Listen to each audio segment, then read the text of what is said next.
This happened in 2015. I had just moved to a small house far from my hometown the year before, so I was still getting used to the area and hadn't met many people yet.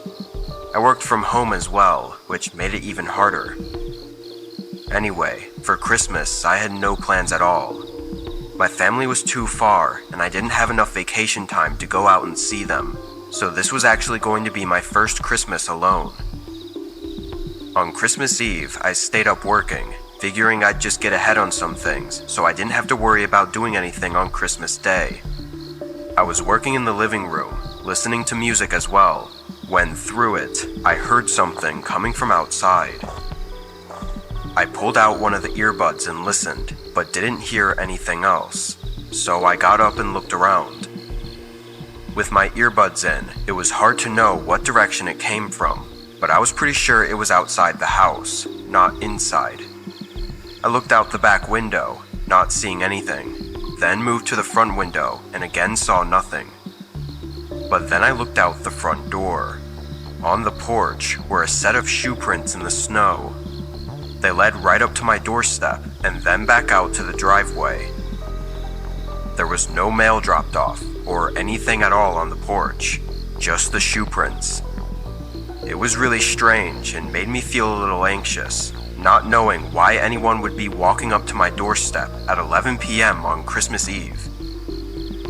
I made sure the door was locked and went back to work, then got in bed soon after. It was a bit strange waking up on Christmas morning, feeling like it was any other day. I brewed a cup of coffee and sat on my chair to watch TV. I think I spent the whole morning just sitting there and watching shows and movies. I gave my parents a call and talked to them for a bit, but that was really about all I did. I thought about going out, but it was really cold and the wind was really strong, so I just stayed in for the day. By 6 p.m., I had basically done nothing all day and made some dinner, planning on going to bed early, but then I heard something outside.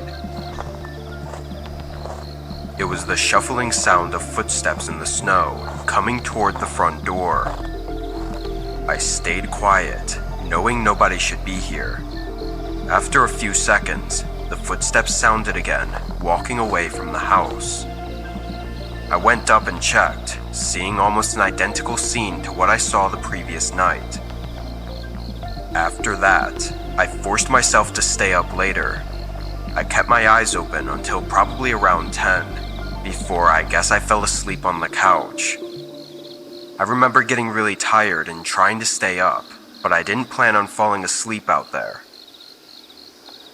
When I woke up, the TV was still on and flashing light throughout the dark room. I sat up and paused it, then got up to go to my bedroom. As I walked down the hallway though, my eyes instantly locked on my bedroom door. It was open, but I knew I always kept it closed. I walked over and pushed it open wider, then flicked on the light. Wet shoe prints were scattered around the floor, going to and from the window. In a complete state of shock, I spun around and turned on the hallway light, now seeing more shoe prints going down toward the living room. I followed them, but they stopped right outside the living room, looking like they turned and went back right after seeing me on the couch. The shoe prints were nowhere else in the house. Police did what they could, but if I'm being honest, they weren't of much help. The current theory is that the man had come by the previous 2 nights to see if I was home. After not answering the door though, he likely thought I was away for the holidays. I know it's likely that he only broke into my house to rob me, but still, it's extremely disturbing, especially since I was at home sleeping when it all happened. Whoever it was though, they never came back.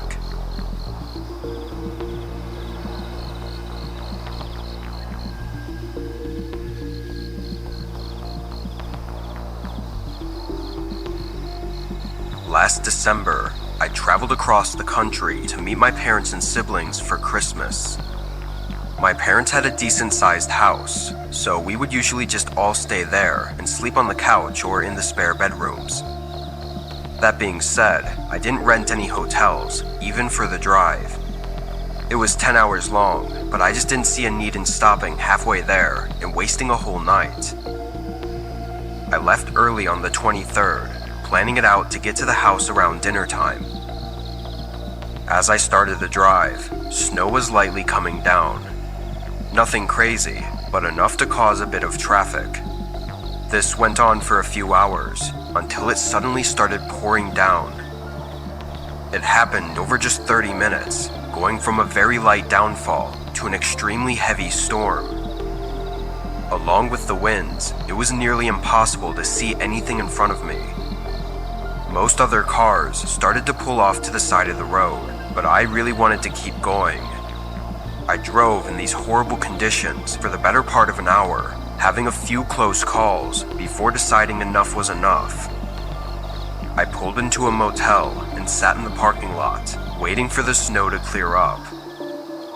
There were a lot of other cars in the parking lot, but I think most were probably trying to wait it out like I was. But as the sun started to set, there was no chance of that happening anytime soon. I reluctantly went in and got a room. I went to my room and lay down on the bed. It was around 8 o'clock at this point, and I'd figured I'd just sleep now and see if it was clear in a few hours. I set an alarm on my phone for 11, then passed out. But when I woke up, I immediately knew something was wrong. I turned and looked at my phone, seeing it was just before 2 a.m. My alarm didn't go off. I quickly got out of bed and ran up to the window. The parking lot was almost empty now, but it was still snowing pretty bad. I sat back on the bed, and after some thinking, I decided to take the loss and just spend the rest of the night there and hope for the best in the morning. I laid down, closing my eyes, but now that I was more calm, something caught my attention. A cold breeze blowing through the room, and the clear sound of wind. I sat up, seeing the window at the end of the bed was cracked open. I got up and shut it, but I was almost positive it was closed when I went to bed. It's something I definitely would have noticed, being that there was a whole storm outside. A rush of adrenaline went through me as I started to worry. I faced the rest of the room, now looking into the dark and standing still, listening for anything. Then I slowly walked around, checking for anything missing or any signs that someone had been inside. I didn't see or find anything until I went to check out the peephole. That's when I noticed that both locks on the door were now open. Someone had unlocked it from the inside. Blood rushed from my face as I locked the door and backed away, thinking through every possible horrifying scenario that I could be caught in right now. I started putting my things back into my bag and getting ready to leave, but then there was a sudden shake of the door handle. I stared at it with wide eyes, seeing the handle move back and forth like they were trying to force it open. Then it went silent. I waited for a long couple minutes before I slowly and quietly crept toward the door to check if it was safe to make a run for my car. I looked out the peephole, seeing a man leaning against the door like he was listening. I was frozen, but he must have heard something, because only a few seconds later, he rushed away from the door. I spent no time waiting, leaving the room soon after and getting in my car, pulling out and leaving the motel. I got lucky, as nobody else was on the roads, and they seemed to have just been plowed. I drove through the storm until I got to my parents' house, taking much longer than it should have. What that man was trying to do, I can't even begin to think of. They had obviously been in the room while I was sleeping and unlocked the door, but what they wanted and why they had to come back to my room, I just don't know. But if I hadn't woken up when I did, and stayed asleep for just a minute longer, I might have never made it to my parents' house.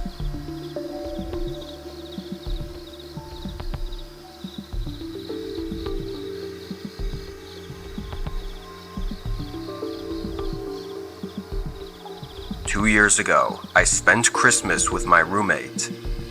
We were both in college and were splitting rent on a small home in the suburbs outside of the campus.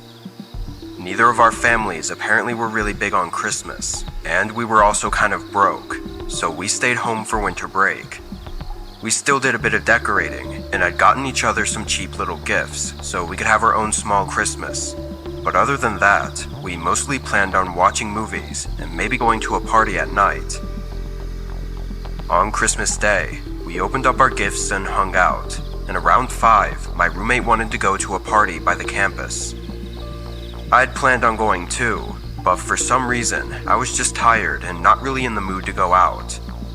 I encouraged him to go if he wanted to, and he took up on the offer, heading out by 6.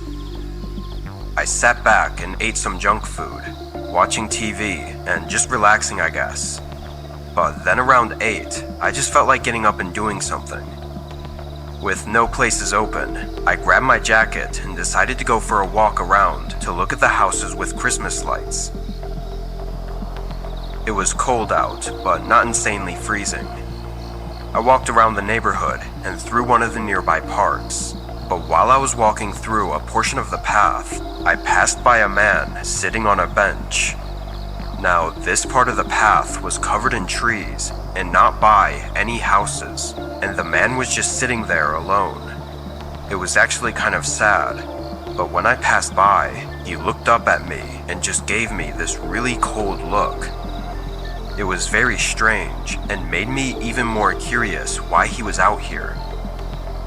I walked quicker, reaching the end of the path and turning back to go home. The rest of the walk, all I was thinking about was the man and what he was up to. Something about his look just gave me a bad feeling. I got to the house and opened the front door, closing it behind me and taking my shoes off. But before I even started walking away, I heard a thump right outside the door. It startled me, having come so quickly after I'd gotten inside. I leaned over and looked through the peephole. It was the man from the path, standing on the porch and staring at the door. His face was completely blank, no smile or frown, just empty. I cracked open the door. "Are you okay?" The man looked at me with his emotionless eyes and didn't say a word. I asked again if he was okay or if he needed anything, but he didn't speak. Getting weirded out, I closed the door and went back to looking out the peephole. The man stayed there for at least a whole minute, then walked off to the side of the door until he was out of my view. I looked over, seeing the window curtains were open, giving the man a view into my house. For some reason, now I didn't want the man to see me, so I was afraid to go close the curtains. All he could probably view, though, was the Christmas tree and the couch, but it was still really unnerving knowing he was looking into my home. As I stood in place, trying to think of what to do next, a dull thud came from outside the window. I quickly stepped back and looked, seeing the man slam a large rock against the glass. His eyes were still glazed over with no emotion, making it look even more terrifying. I ran and locked myself in a room while I dialed 911, hearing the man continue to repeatedly hit the window. After a few hits, there was a pause. Then it began again, but it sounded like he may have moved to hitting the front door. This went on for what felt like several minutes, before finally it went quiet. When police pulled in, the man was nowhere around. Outside, though, there were multiple cracks in the window, and the door had entire chunks of wood smashed out and laying on the ground. The police seemed to think that it was just an intoxicated person based on the information I told them, and he likely had no real reason to target me specifically. Whatever the case, the way he was acting was just insane, and if he had gotten in, there's no saying what he would have done.